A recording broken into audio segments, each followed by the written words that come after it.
नमस्कार, ABP reporter लेकर हाजिर हूं मैं शोभना यादव। तमाम बड़ी खबरों के साथ दिन के पहले बुलेटिन की हम शुरुआत करेंगे। सुबह 10 बजे का ये बुलेटिन और तमाम बड़ी खबरों पर रहेगी हमारी नजर। मैं आपको बता दूं कि कैसे किसानों की लड़ाई वोट पर आई। इस खबर से पहले आपको इस वक्त की ब्रेकिंग न्यूज हम बता देते हैं। जम्मू कश्मीर के राजौरी के मांजा कोट में हाईवे पर एक संदिग्ध सामान मिला है। बम डिस्पोजल स्क्वाड को मौके पर भेज दिया गया है। हाईवे पर गाड़ियों की आवाजाही बंद कर दी गई है।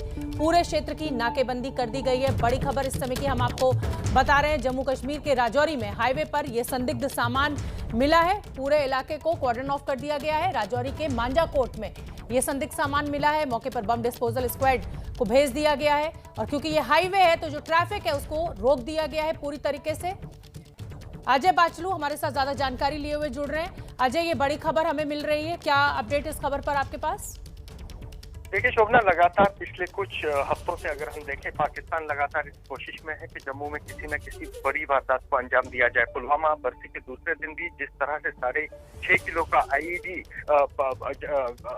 अल बद्र ने जम्मू भेजा था और यहाँ के बस स्टैंड को दहराने की धमकी थी, उसके बाद लगातार यहाँ पर सुरक्षा एजेंसियां चौकस है। और इसी संदर्भ में आज सुबह जम्मू के राजौरी जिले के मंजाकोट के हाईवे पर एक प्रेशर कुकर मिला है और प्रेशर कुकर को जो है वो हाईवे पर रखा था। और जैसे ही संदिग्ध परिस्थिति में इस कुकर को वहां देखा गया तो सुरक्षा एजेंसियां वहां पहुंची, सुरक्षा बल पहुंचे, जम्मू कश्मीर पुलिस वहां पहुंची और राजौरी के एसएसपी ने एबीपी न्यूज को कंफर्म किया है कि ये कुकर वहां पर मिला है। कुकर में क्या है इसको जानने के लिए वहां पर बम डिस्पोजेबल स्क्वाड को रश कर दिया गया और एहतियातन शोभना पूरे हाईवे पर ट्रैफिक को रोक दिया गया है, क्योंकि इस कुकर में इस तरह के हाईवे पर पहले भी आतंकी साजिशें रखते रहे हैं और हाईवे पर पहले भी आईईडीज कई बार डिटेक्ट हुई हैं। तो ऐसे में सुरक्षा बल कोई जोखिम नहीं उठाना चाहते, इसलिए पूरे हाईवे को रोककर इस कुकर में क्या है इसकी जांच की जा रही है। अजय, आप नजर बना के रखिए क्योंकि बहुत अहम खबर है और अब क्योंकि सुरक्षा बल वहां पर पहुंच गए हैं तो जैसे ही कोई अपडेट होगा हम अपने दर्शकों तक सबसे पहले पहुंचाएंगे।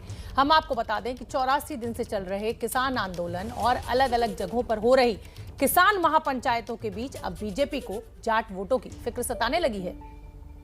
बीजेपी को लग रहा है कि इससे कहीं जाट समुदाय बीजेपी से दूर ना हो जाए और इसी सिलसिले में बीजेपी ने जाट समुदाय को मनाने के लिए एक बड़ा प्लान बनाया है। आज दोपहर केंद्रीय मंत्री और पश्चिमी यूपी के जाट नेता संजीव बालियान के घर पर उत्तर प्रदेश के जाट नेताओं की बैठक बुलाई गई है। ये बैठक बीजेपी उपाध्यक्ष सौदान सिंह ने बुलाई है।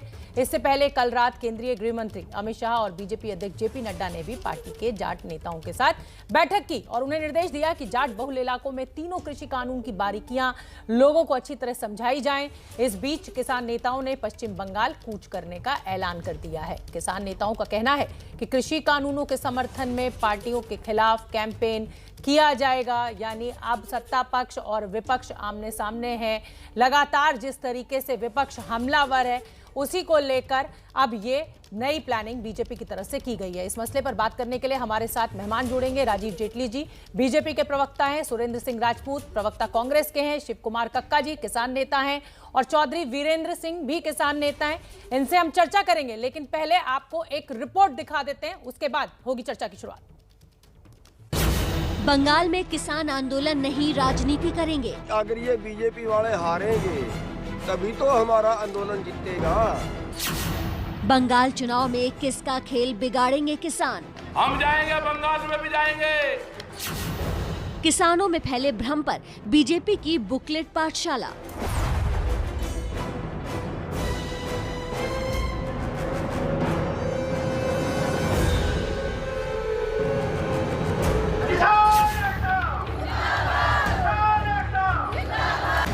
चौरासी दिन तक प्रदर्शन, सरकार के साथ 11 दौर की बैठक और सड़क से लेकर संसद तक गर्मा गर्म बहस के बाद भी बात नहीं बनी तो किसानों ने अब आंदोलन का रुख बंगाल की तरफ मोड़ दिया है और इस बंगाल चलो का आह्वान महापंचायत के मंच से किया जा रहा है। जब बंगाल में क्यों देश में नहीं है भाई, बंगाल में क्यों नहीं जा सकते? हम जाएंगे, सब जगह जाएंगे, पूरे देश में जाएंगे। बंगाल में भी तो किसानों को दिक्कत है। रही पश्चिमी बंगाल की बात, भाई अगर ये बीजेपी वाले हारेंगे तभी तो हमारा आंदोलन जीतेगा। पश्चिमी बंगाल वालों को भी, क्योंकि वहाँ भी किसान हैं, वहाँ भी जो उनकी ज़्यादा लोगों की जीविका है वो खेती है, और वो भी हमारे भाई हैं। बीजेपी हारेगी तो आंदोलन जीतेगा, इस तर्क और तेवर से सियासी तपिश बढ़नी तय है, क्योंकि बंगाल चुनाव से ठीक पहले अदावत की ऐसी सीधी लकीर खींचकर संयुक्त किसान मोर्चा ने अपने इरादे जाहिर कर दिए हैं।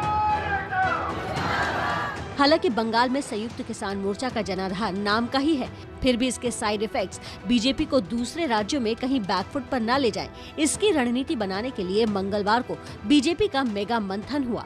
अमित शाह और बीजेपी अध्यक्ष जेपी नड्डा ने जमीन से जुड़े यूपी, राजस्थान और पंजाब के नेताओं के संग बैठक की।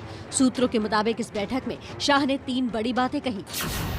पहली ये कि बीजेपी नेता खापों में जाएं, दूसरी ये सच्चाई जाट समाज को बतानी होगी, और तीसरी ये कि कम्युनिस्ट हमारी विचारधारा को खत्म करना चाहते हैं, आंदोलन का किसानों से कोई मतलब नहीं। शाह के इस 3 सूत्री फॉर्मूले को ध्यान में रखते हुए पंजाब, राजस्थान और यूपी के नेताओं को अगले 3 से 4 दिनों में ठोस रणनीति बनाकर 20 दिनों के लिए जमीनी स्तर पर काम करने का आदेश दिया गया है। लेकिन सूत्रों के मुताबिक ये जानकारी मिली है कि किसान बिल की बारीकियों को समझाते हुए भाजपा एक बुकलेट तैयार करा रही है। बुकलेट में किसान कानून को आसान शब्दों में समझाया जाएगा। आंदोलन पर बैठे ज्यादातर किसान जाट हैं, इसलिए जाट बाहुल्य इलाकों में बीजेपी नेता बुकलेट के साथ जाएंगे और लोगों से चर्चा करेंगे। इस रणनीति से बीजेपी का मकसद ये है कि आंदोलन को मिल रहे जन समर्थन को जड़ से ही काट दिया जाए, और जनाधार नहीं तो आंदोलन नहीं। लेकिन ओम प्रकाश चौटाला का दावा कुछ और है। संघर्ष ही जीवन है, संघर्ष के बलबूते पर सत्ताएं बदली जाती हैं। इसी आंदोलन के दौरान इस सरकार का पतन हो जाए और निश्चित रूप से देश में मध्यावधि चुनाव हो। और जब मध्यावधि चुनाव हो, अभी तक आंदोलन राजनीतिक नहीं दिख रहा था, लेकिन बंगाल को लेकर टिकैत से चढ़ूनी तक ने जो ऐलान किया है, उससे आंदोलन में राजनीति की परत चढ़ने के संकेत मिलते हैं। और अगर ऐसा हुआ तो आंदोलन का मुद्दा, मकसद और मायने तीनों ही पटरी से उतर जाएंगे। तो आपने हमारी ये रिपोर्ट देखी, तो चलिए चर्चा की शुरुआत करते हैं। और राजीव जेटली जी प्रवक्ता हैं बीजेपी के, उनसे मैं शुरुआत करती हूँ। राजीव जेटली जी, हरियाणा में तो कभी जाटों के वोट, आपको नाराजगी हमेशा उनकी झेलनी पड़ी, अब अचानक इतनी चिंता। आप तो कह रहे थे कि किसान खुश हैं आपके इस किसान बिल से, तो अब ये जरूरत क्यों आन पड़ी बीजेपी को? शोभना, मैं तो आपका पैकेज देख के आज बड़ा खुश हूँ। बहुत दिनों के बाद ऐसा माहौल देखने को मिला कि जहाँ पर इस बात की क्लैरिटी होनी शुरू हो गई कि आंदोलन की असली वजहें क्या रही। हम तो कहते रहे हैं कि ये कानून बिल, जो कृषि बिल है हमारा, इसके ऊपर चर्चा करनी चाहिए। इस कृषि बिल की जो भी प्रावधान अब अवेलेबल है और जो आपको लगता है इसके अंदर और होने चाहिए, या इसको आप काला कहते हैं, उसके ऊपर चर्चा होनी चाहिए। किसी ने नहीं करी ना। बहुत मैं आपका शुक्रिया करूंगा, आपके चैनल के ऊपर आपने बता दिया, आपने 3 बार अपने पैकेज में कोट किया और शुरुआत भी आपने जाट से कर, किसान से नहीं करी। तो आपको इस बात का अंदाजा हो चुका है कि इसका असली एजेंडा था वो जातिगत जहर फैलाना था। और जातिगत जहर फैलाने के लिए विभिन्न राजनीतिक पार्टियां, कांग्रेस और कम्युनिस्ट, पूरी कोशिश कर रही थी, हरियाणा में भी और पश्चिमी उत्तर प्रदेश में भी, और इन्होंने वक्त वक्त पर कोशिश करी। ये ग्राउंड की रियलिटी बता रहा हूं मैं आपको। ये कई बार आपके चैनल्स पर चर्चा नहीं हो पाती है इस पे, क्योंकि एजेंडा बदल जाता है। किसान नेता भी बैठे हैं, लगभग हम 70-80 दिन से देख रहे हैं, एक ही बात कहते हैं, काला काला काला काला। अरे भाई, पीला बताइए तो सही कैसा होता है, लाल बताइए तो सही कैसा होता है। वो बताने लायक तो कोई किसान नहीं है, ना कोई किसान नेता है, ना कोई कांग्रेसी पार्टी के लीडर है, ना पार्लियामेंट के अंदर, ना पार्लियामेंट के बाहर अभी तक किसी ने। अगर ये चर्चा जो आप करने की बात कर रहे हैं, 1 मिनट राजीव जेटली, अगर आप ये जो चर्चा करने की बात अब की जा रही है, तमाम बीजेपी के आलाकमान के द्वारा ये कहा जा रहा है कि खाप पंचायतों में जाइए, अगर कानून बिल लाने से पहले ये चर्चा कर लेते ना प्रभु, तो शायद इतना रायता फैलता ही नहीं। सुरेंद्र सिंह राजपूत, आपका रुख करना चाहूंगी। राहुल गांधी और प्रियंका गांधी का लगातार महापंचायतों में हिस्सा लेना क्या बीजेपी के लिए चिंता का सबब, और इसीलिए अब ये नई रणनीति कांग्रेस के लिए, अब ये कैसे देख रहे हैं आप इसको? देखिए शोभना, मैं तो आपको धन्यवाद दूंगा। जैसे भी राजीव जेटली जी को ये आपका पैकेज बहुत अच्छा लगा, और मैं तो मानता हूं कि ये वास्तव में पैकेज बहुत अच्छा था, क्योंकि भारतीय जनता पार्टी की साजिश को आपने ओपन कर दिया। आपने ये बता दिया कि भारतीय जनता पार्टी के लोग पल पल में, हर नए दिन में नया रिश्ता कैसे जोड़ते हैं और नई साजिशें कैसे रचते हैं। पहले ये किसान आंदोलन कह रहे थे पंजाब का आंदोलन है, फिर कहने लगे ये आड़तियों का आंदोलन है, फिर कहने लगे खालिस्तानियों का आंदोलन है, फिर कहने लगे पाकिस्तानियों का आंदोलन है, फिर वो कहने लगे ग्रेटा थनबर्ग, कौन वो, पता नहीं क्या नाम है उनका आंदोलन है और रिहाना का आंदोलन है और ये है, और अब ये कह रहे हैं जाटों का आंदोलन है और हम जाटों को समझाएंगे। अजीब किस्म के अहमक लोग हैं कि ये समझ ही नहीं रहे हैं कि ये 32 जो समाज हैं जो किसान और किसानी से जुड़े हुए हैं। राजीव भाई चुप रहिए ना प्लीज, प्लीज राजीव भाई, थोड़ी पार्टी से जानकारी लेके आया करिए। अरे आपने तो वो बात बोलनी शुरू कर दी जो मैं बहुत बोल रहा था अभी शोभना जी से। मैं तो कह रहा हूँ कि आप जाटों को जहर घोलने की कोशिश कर रहे हैं। देखिए सुबह का वक्त है, मिठास के साथ दिन शुरुआत कीजिए ना। मैं तो मीठा हूँ, चर्चा कीजिए ना, चर्चा कीजिए, चर्चा कीजिए, अच्छा लगेगा। मैं यही तो कह रहा था, कांग्रेस यही जहर घोल रही है। तो बेहतर रहेगा, अब आप कोई दिक्कत नहीं। राजीव भाई बोलिए, खूब बोलिए। तो अब ये जाटों का आंदोलन हो गया इनका, और ये इस तरीके से बात कर रहे हैं जिसे कहते हैं ना कि रास्ते को भी दोष दे आंखें भी कर लाल, और चप्पल में जो कील है पहले उसे निकाल। किसानों के काले कानून वापस नहीं ले रहे, बात करे कभी लाल कानून बताइए, की कभी ठाकुरों की, कभी आड़त। पीला कानून बताइए। मैं आज आपको ओपन चुनौती देता हूँ, मैं सारे पैनलिस्ट को चुनौती देता हूँ जो कृषि बिल को चलिए अब मेरे साथ कर रहे हैं। मैं शोभना जी इनको मेरी तरफ से 20 सेकंड 25 सेकंड और दे दीजिए और इनको बोलिए अभी 5 बिंदु बताएं मुझे कृषि कानून के ऊपर जिसको ये काला। अरे वो फिर शुरू हो जाएंगे, मंडियां खत्म हो जाएंगी, किसानों की आमदनी कम हो जाएगी, बाजार बिल्कुल क्लैरिटी ना आप उनसे शोभना कोर्ट में नहीं जा पाएंगे, वो सबको पता है। उस पे देखिए मेरा जो आज बहस का मुद्दा है राजीव जेटली, आज जो मेरी बहस का मुद्दा है वो ये है कि जाट नेताओं की, जाटों के बीच जाने की आखिर बीजेपी को क्या जरूरत पड़ गई।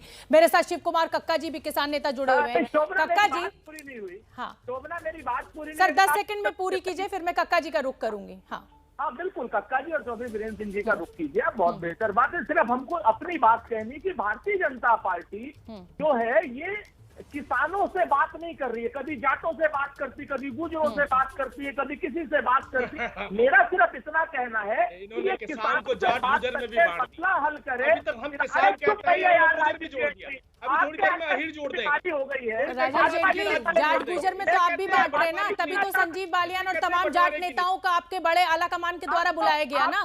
ये तो बंटवारा आप भी कर रहे हैं ना। कक्का जी, कक्का जी किसानों की बात सुन लेते हैं। अरे नेताओं की बात तो हमेशा सुनते हैं, किसानों की बात सुन लीजिए प्रभु। अरे रुक जाइए सुरेंद्र राजपूत। कक्का जी कल अब ये कहा जा रहा है बीजेपी की तरफ से कि जो तमाम जाट नेता हैं वो जाएं खाप पंचायतों में और समझाएं किसानों को इन कानून बिलों के फायदे। इसको कैसे देख रहे हैं आप? देखिए, हमने तो ये कहा है कि किसान की कोई जाति नहीं होती है, उसकी केवल एक जात है कि वो किसान है, और हमारा धर्म भी एक ही है कि देश की सीमा से लेकर आंतरिक सुरक्षा का पूरा भरपूर साथ देना ये हमारा काम है।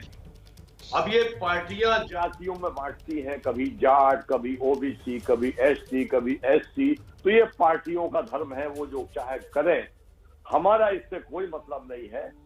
3 कानूनों पर जहां तक सवाल है बहुत चर्चा हो चुकी है। ये सारे देश के किसान नेता ये मूर्ख नहीं है, बेवकूफ नहीं है, ये समझ रहे हैं इसके दूरगामी परिणाम क्या होंगे। और 11 राउंड चर्चाओं में भी 3 कानूनों पर काफी चर्चा हुई है, एक बिंदुवार बताया गया है कि इनमें ये गड़बड़ियां हैं। अब इसको फिर से आप समझाने जा रहे हैं तो ये केवल राजनीति कर रही है। हम जानते थे कि ये लोग करेंगे राजनीति। क्या सिर्फ सरकार या विपक्ष के द्वारा की जा रही है? कक्का जी आप भी तो कह रहे हैं ना कि बंगाल जाएंगे और बीजेपी को हराएंगे, जब बीजेपी हारेगी तभी आंदोलन जीतेगा। तो राजनीति की शुरुआत तो अब किसान नेताओं के द्वारा भी शुरू हो गई। देखिए हमने कभी नहीं कहा, मैंने नहीं कहा कभी हम बंगाल जाएंगे। संयुक्त मोर्चे का कोई बयान नहीं है, व्यक्तिगत बयान किसी भी नेता का हो सकता है। संयुक्त मोर्चा का ये फैसला लेता है कि हम बंगाल जाएंगे या वहां बीजेपी। ठीक है, चलिए वीरेंद्र सिंह जी का मैं रुख कर लेती हूँ। ठीक है कक्का जी, वीरेंद्र सिंह जी कैसे देख रहे हैं? एक किसान नेता कहता है कि बंगाल जाएंगे, वोट का नुकसान करेंगे तभी आंदोलन जीतेगा। दूसरे कक्का जी को आपने सुन ही लिया, क्या मायने निकाले जाएं? शोभना जी मैं 10 सेकंड देना चाहता हूँ जी। मैं वीरेंद्र सिंह हूँ, मैं किसान के घर में पैदा हुआ, मैं मर्जी से किसान नहीं हूँ, मजबूरी में किसान हूँ।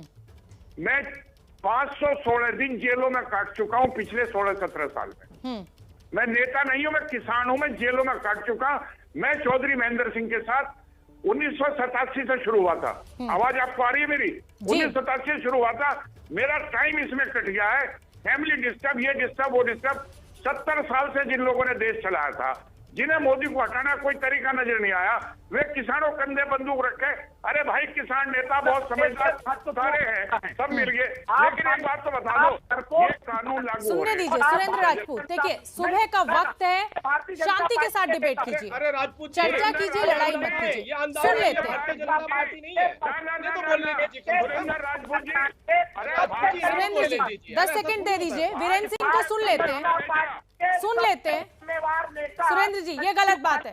सुरेंद्र जी, आप नियम तोड़ रहे हैं, आप नियम तोड़ रहे हैं सर। मुझे वीरेंद्र सिंह को सुन लेने दीजिए, वीरेंद्र सिंह जी को सुन लेने दीजिए। हाँ, सुन लेते हैं। भारतीय जनता खुल के आए। सुरेंद्र जी, अरे सुन लीजिए ना, किसानों को, अरे किसानों को सुनना ज्यादा जरूरी है। एक मिनट शांत हो जाइए। सुरेंद्र जी, ये गलत बात है, ये गलत बात है। सुबह का समय है, मैं कोई चीखा चिल्ली नहीं चाहती अपनी इस डिबेट में। चौधरी वीरेंद्र सिंह अपनी बात पूरी करें। मुझे ऑडियो ऑफ करना पड़ेगा, मुझे ऑडियो ऑफ करना पड़ेगा। वीरेंद्र सिंह अपनी बात पूरी कीजिए। शोभना जी, हमारा कहना यह है, ये जो नोएडा में, दिल्ली में जो बैठे हैं, मैं गांव में रहूं, तो मेरा गांव है मुजफ्फरनगर जिला। गन्ना मेनली करते हैं, आलू करा करे थे, लेकिन वो मामला बढ़ नहीं रहा। पेशे से किसान हूं, गांव में रहता हूं मैं, नोएडा में, कौशाम्बी में और गुड़गांव में नहीं रहता। वहां बैठ के जो लोग बैठे हैं, देखिए बेसिक क्या है, आंदोलन होता है, इनका फर्क है। अगर हमें बीजेपी में कोई गया, हम किसी पार्टी को वोट दे रहे, हमें अधिकार नहीं बंधवाए क्या? हमें आजादी नहीं?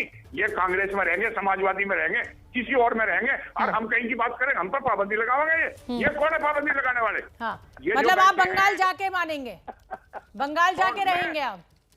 नहीं, मैं तो नहीं जा रहा बंगाल। अरे ये जा रहे हैं, ये अपना, चलिए ठीक है, इन पे अपना घर नहीं समझना, ये बंगाल जाएंगे। ये बेरोजगारों की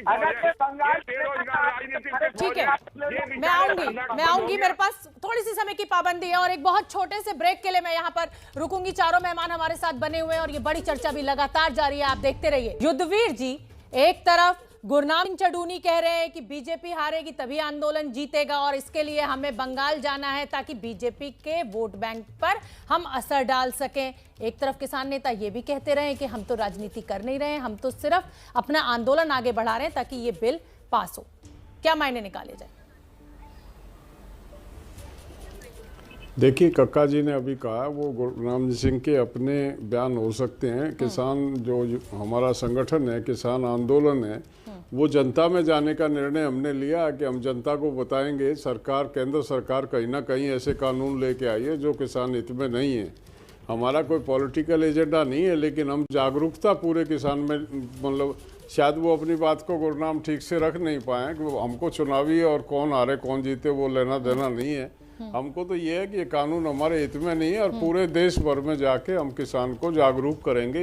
ये हमने कैंपेन चला रखा। अरे अब उसी कड़ी में राजस्थान, छुरी पे खरबूजा डालिए या खरबूजे को छुरी पे डालिए, बात तो एक ही है। आप जो ये कह रहे हैं कि हम पूरे देश में जाएंगे, मतलब आप कहीं ना कहीं बंगाल में जाके वोट काटने की बात कर रहे हैं ना? शोभना जी, क्या आप क्या सुझाव देना चाह रही हैं कि हम अपने घर बैठ जाएं और घर बैठ के ही हमारी बात हो जाएगी? हम किस तरीके से अपनी बात को लोगों तक लेके जाएंगे? किस तरह से लोगों को समझाएं हम कि हमारे हित में कुछ हो रहा है? तो फिर आइए ना खुल के, राकेश टिकैत और गुरनाम सिंह चढ़ूनी के बयान की आप भी जिम्मेदारी लीजिए।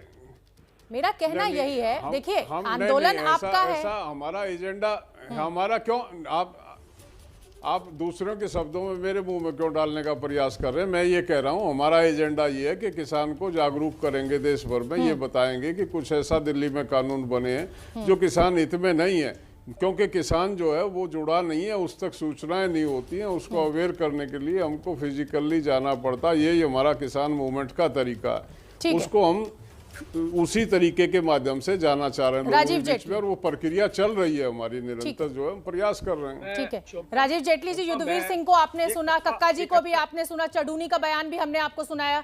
चिंताएं बढ़ती हुई, अगर ये किसान आंदोलन पूरे देश में फैलेगा, जो हरियाणा, पंजाब और दिल्ली तक, उत्तर प्रदेश तक सीमित है, तो चिंता बीजेपी के लिए, और इसीलिए जाट वोटर को रिझाने की कोशिश। शोभना, मैं युद्धवीर जी का बड़ा सम्मान करता हूँ। युद्धवीर जी के बड़े वरिष्ठ साथी जो है उनको गुरनाम सिंह टंडूनी कहते हैं, और जो दूसरे वरिष्ठ साथी हैं उनको राकेश टिकैत कहते हैं। मैं आपको दोनों की बात बताता हूँ। राकेश टिकैत के हिसाब से गुरनाम सिंह टंडूनी जो है कांग्रेस के पेरोल पे है, तो गुरनाम चुंडू जी के हिसाब से राकेश टिकैत भी किसी पार्टी के पेरोल पे है। मैं नहीं कह रहा हूँ, इन्होंने खुद इल्जाम लगाया, खुद इल्जाम। ये संयुक्त किसान मोर्चा के जो बयान आते हैं उससे पहले जो व्यक्तिगत बयान आते हैं मैं उसको कोट कर रहा हूँ, उन्होंने खुद ये इल्जाम लगाया, मैंने नहीं लगाया। अरे राजपूत जी आपके पेरोल पे मैं नहीं कह रहा हूँ, ये आपके किसान नेता ही कह रहे हैं, यहाँ पे किसान नेता कह रहे हैं। भाई दूसरी बात, अरे मेरे भाई, अरे अभी आप किसान अन्नदाता को नहीं बोलने दे रहे थे, अब सच्चाई बोल रहा हूँ तो आप मुझे नहीं बोलने दे रहे। ये आपके पेरोल पे, अरे है, मैं आप अपने पेरोल पर रखिए, मैं मना नहीं कर रहा हूँ, मैं दूसरी बात कह रहा हूँ। अब सुनिए शोभना जी, अब इनको बोलिए, जब ये बोल रहे थे बात पूरी कर लेने दीजिए, आपके पास भी आऊंगी। यही सी बात पे आप बात कर रहे थे कि मैं बीच में बोल रहा हूँ। मैं केवल चलिए, अब क्योंकि ये चर्चा जो है वो सुबह थोड़ा सा दर्शकों के लिए दिक्कत होगी, जगह इस तरीके से चीखा चिल्ली होगी, तो यहाँ मैं एक बहुत छोटा सा ब्रेक ले लेती हूँ और तमाम मेहमान मेरे साथ बने हुए हैं एबीपी रिपोर्टर में, कहीं मत जाइए, इस चर्चा को आगे बढ़ाएंगे। ब्रेक के बाद स्वागत है आपका। तो बीजेपी की बड़ी रणनीति, अब बीजेपी के जाट नेता किसानों के बीच जाएंगे, उनको कृषि कानून के फायदे समझाएंगे। लेकिन हम आपको बता दें कि भारतीय किसान यूनियन के नेता गुरनाम सिंह टंडूनी ने कहा कि बीजेपी की हार से किसान आंदोलन की जीत होगी। एक बार सुनवा देते हैं और फिर चर्चा कर में हम आगे बढ़ेंगे। रही पश्चिमी बंगाल की बात, भाई अगर ये बीजेपी वाले हारेंगे तभी तो हमारा आंदोलन जीतेगा। पश्चिमी बंगाल वालों को भी, क्योंकि वहाँ भी किसान हैं, वहाँ भी जो उनकी ज़्यादा लोगों की जीविका है वो खेती है, और वो भी हमारे भाई हैं, और वहाँ भी हम जाएंगे। और जो वोट का है उनको भी हम कहेंगे कि जो हमारा पक्ष के कानून ना बनाए, वो क्या हम उसे वोट डालनी चाहिए? उसे बिल्कुल नहीं डालनी चाहिए। जो हमारी जीविका छीन रहा है उसको बिल्कुल नहीं वोट डालनी चाहिए, बाकी किसी को डालें। युद्धवीर सिंह हमारे साथ जुड़े हुए हैं, किसान नेता हैं। युद्धवीर जी, टंडूनी जी का बयान हमने सुनवा दिया आपको, आप भी यही बात कह रहे हैं कि अब हम दिल्ली, हरियाणा और पंजाब से निकलकर देश भर में जाएंगे। बात तो एक सी ही है दोनों की तरफ से। आपने राकेश जी का बयान अगर चल रहा है, राकेश जी का बयान आपने सुनाओ, उन्होंने ये कहा कि वहाँ की जो बंगाल की सरकार है वो भी किसान विरोधी कार्य कर रही है, और ये केंद्र सरकार ने भी किसानों के हित में कानून बनाए। दोनों बातें कही उन्होंने, राज्य सरकार को भी टारगेट पे लिया। और अगर हम अपने किसानों को बंगाल में जाके बताते हैं, राकेश ने कभी कोई ऐसी बात नहीं की कि बीजेपी हराओ या बीजेपी के खिलाफ हम जाएंगे। ये गुरनाम सिंह टंडूनी का अपना विचार हो सकता है, और अगर हम बंगाल में जाके बंगाल के किसान को इन कानूनों के प्रति जागरूक करते हैं तो उसमें बुराई क्या। ठीक है, मैं अब सुरेंद्र सिंह राजपूत का रुख करना चाहूंगी। सुरेंद्र सिंह राजपूत, पांचों उंगलियां घी में, सर कढ़ाई में। एक मिनट, आऊंगी राजीव जी, आऊंगी आपके पास। सुरेंद्र सिंह राजपूत, पांचों उंगलियां घी में, सर कढ़ाई में, क्योंकि अगर ममता बनर्जी की सरकार के भी खिलाफ है किसान नेता और बीजेपी के भी खिलाफ है, तो कहीं ना कहीं आपको फायदा होता हुआ दिख रहा है, और इसीलिए लगातार प्रियंका गांधी और राहुल गांधी का खाप पंचायत में पहुंचने का सिलसिला जारी है, महापंचायत में। शोभना जी, दो महत्वपूर्ण बातें हैं। पहली चीज तो भारतीय जनता पार्टी के लिए किसान जाति का विषय हो सकता है, किसान धर्म का विषय हो सकता है। हमारे लिए खेती, किसानी और किसान एक विषय है और देश का अन्नदाता है। हम अन्नदाता को कभी लाठी नहीं मारते, अन्नदाता के सामने कभी 30 फीट के गड्ढे नहीं खोदते, आंसू गैस नहीं छोड़ते, और उसको गद्दार खालिस्तानी। किसानों की स्थिति के लिए आप भी जिम्मेदार हैं सुरेंद्र सिंह राजपूत। सबसे ज्यादा लंबे शासन में कांग्रेस रही है। अगर किसानों की आज ये दयनीय स्थिति है तो आप पल्ला नहीं झाड़ सकते हैं। बिल्कुल, पूरी मैं आपकी इस बात से भी सहमत हूँ। निश्चित तौर पर अगर किसान के 100 मुद्दों को की जगह पर 50 मुद्दे हल कर पाए तो हम 50 मुद्दे हल किए हैं, और 50 मुद्दे हल न होने की वजह से हम इस बात को कहते हैं कि वो मुद्दे भारतीय जनता पार्टी को हल करने थे, और जिसकी सरकार आएगी। सारे मुद्दे हमने नहीं हल किए, जितने बचे हुए मुद्दे थे उसको इस सरकार को हल करने इस सरकार की जिम्मेवारी है। किसान को जागरूक करना किसान आंदोलन की जिम्मेवारी है। हम इसको राजनीति का विषय बिल्कुल नहीं बनाना चाहते। हमारा तो एक काम है कि भाई आप हमारी राजनीति राजीव जेटली फेल कर दे, तुरंत खत्म कर दे, सारे कानूनों को वापस ले ले, काले कानूनों को, एमएसपी की गारंटी दे दे। हमारी राजनीति और हमारी रणनीति और प्रियंका गांधी जी की, राहुल, अरे एमएसपी की गारंटी तो आपने भी कौन सी दे दी थी? हो जाएगी। हाँ, चलिए राजीव जेटली जी जवाब दे दीजिए सुरेंद्र सिंह राजपूत का। राजनीति को फेल हाँ, कौन करना राहुल गांधी महापंचायत में पहुंचते हैं, सरकार के ऊपर जमकर हमला बोलते हैं, प्रियंका गांधी पंचायत में पहुंचती हैं, जमकर हमला बोलती हैं, किसानों के आंदोलन को एक तरीके से उनके साथ खड़े होकर वोट की राजनीति करती हैं। लेकिन आरोप बीजेपी के ऊपर भी है क्योंकि बार बार आप भी वही काम कर रहे हैं राजीव जेटली। शोभना, मुझे लगता है आपको कभी कभी एक ऐसी डिबेट भी रखनी चाहिए जिसमें विभिन्न राजनीतिक पार्टियों के लोग अपने राज्यों की उपलब्धियां बताएं। आपको मालूम है कि भारतीय जनता पार्टी शासित राज्य, चाहे वो हरियाणा ले लीजिए, मध्य प्रदेश ले लीजिए, चाहे और भी राज्य ले लीजिए, कर्नाटका ले लीजिए, इसमें जो फार्मिंग सुसाइड है ना, फार्मिंग डिस्ट्रेस की वजह से सुसाइड हरियाणा में तो 0 हो गया है, एक भी नहीं है। लेकिन जहां कांग्रेस की सरकार है, हम महाराष्ट्र के अंदर देश की सबसे ज्यादा आत्महत्याएं वहां होती हैं, राजस्थान में होती है। मेरे सुन लीजिए, अरे यार आपके लिए काम आएगा, बताइएगा राहुल जी को करके कि हमारे प्रदेशों के अंदर आत्महत्याएं किसानों की ज्यादा क्यों हो रही है। भारतीय जनता पार्टी शासित राज्यों के अंदर एक भी किसान आत्महत्या नहीं कर रहा है। अब देखिए, मैंने आपके बीच में नहीं बोला था तरीका नहीं है ये, तरीका नहीं है ये, तरीका नहीं है ये तरीका नहीं है, ये तरीका नहीं है। जहर की बोतल, जहर की बोतल हाथ में लेके घूमते हो, चाकू के आधार पर उनको बांट कर बीच में भी घुसते हो, ये कोई तरीका नहीं है आपका, ये कोई तरीका नहीं। मैं आपके बीच में नहीं बोला था बिल्कुल, मैं केवल एक ही बात कह रहा हूँ। सुनिए सुरेंद्र राजपूत, एक मिनट राजीव जेटली, सुरेंद्र राजपूत मेरी आपसे विनम्रता के साथ मैं आपसे ये कह रही हूँ कि जब राजीव जेटली अपनी बात पूरी कर ले, मैं आपके पास आऊंगी, आपको भरपूर समय मिलेगा, लेकिन बीच में बोलकर आप सुबह के उस माहौल को खराब मत कीजिए, मेरी आपसे विनती है। उसके बाद आप बोलिएगा। नहीं, ये ठीक नहीं है। देखिए, सुबह का समय है, दर्शक भी शांति के साथ बहस सुनना चाहता है। एक वहाँ जहर घोलते हैं, एक डिबेट में आके राजीव जेटली दोनों जगह जहर घोलते हैं। बात पूरी करिए, बैठिए। हाँ राजीव जेटली जी, बात कीजिए। मैं केवल एक ही बात, अब सुनिए, ये देखो, ये देखिए, ये है कांग्रेस, ये है कांग्रेस, यही काम कर रहे हैं। आप समय खराब कर रहे हैं, मेरा और दर्शकों का समय खराब कर रहे हैं, काम ही खराब कर रहा है। राजीव जेटली जी अपनी बात पूरी कीजिए जल्दी फटाफट। मैं केवल एक ही बात कह रहा हूँ, थोड़ी ईमानदारी से बात करें कि जहां जहां पर भारतीय जनता पार्टी, अरे मनोहर लाल जी के पीछे पड़े रहते हैं। बताइए, मनोहर लाल जी के राज्य के अंदर सबसे ज्यादा परचेज होती है, सबसे ज्यादा परचेज देश की होती है। इनकी जो पार्टी, राजस्थान के जो बाजरा होता है ना, बाजरा, वो हरियाणा में जाकर बेचता है। बताइए, वो बाजरा नहीं खरीदते अपने। लेकिन मनोहर लाल खट्टर ने तो खुद मना कर दिया ना राजीव जेटली की, मैं बाहर के प्रदेशों की फसल नहीं खरीदूंगा। नहीं, ये आपके लिए, ये आपके लिए, ये आपके लिए, ये आपके लिए बता रहा हूँ। कोई भी स्टेट अपनी एमएसपी देता है और सेंट्रल पूल की एमएसपी के लिए दूसरा स्टेट पूरी तरह से कोई भी फसल आकर बेच सकता है। लेकिन जो सेंट्रल अपने पैसे से स्टेट की फसल खरीदता है, उसका उसके पास अधिकार होता है। ये अधिकार महाराष्ट्र ने अपने पास रखा हुआ है, या अधिकार राजस्थान ने भी अपने पास रखा हुआ है। ऐसा नहीं होता। लेकिन आप तो एक देश एक बाजार की बात करते हैं ना, तो जो आपके शासित नियम बदलिए। अरे सुन तो लीजिए, सेंट्रल पूल की फसलें के लिए एक बाजार होता है, कोई कहीं पे भी जाकर बेच सकता है। राजपूत जी क्या नहीं खरीदते हैं अगर मान लो बाजरा राजस्थान? चलिए, अब किसान नेता वीरेंद्र सिंह हाथ उठा रहे हैं, मेरे पास समय नहीं है। वीरेंद्र जी अपनी बात से कंक्लूड कर दीजिए, मेरे पास वक्त इतना ही है। आऊंगी सुरेंद्र राजपूत, चौधरी वीरेंद्र सिंह बीच में मत बोलने दीजिए।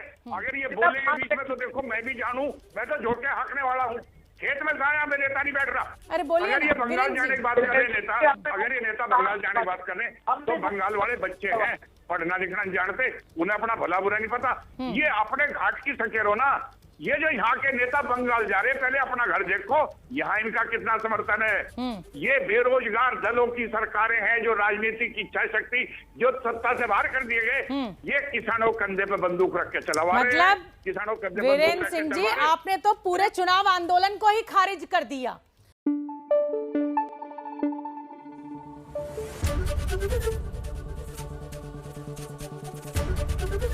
एबीपी न्यूज आपको रखे आगे।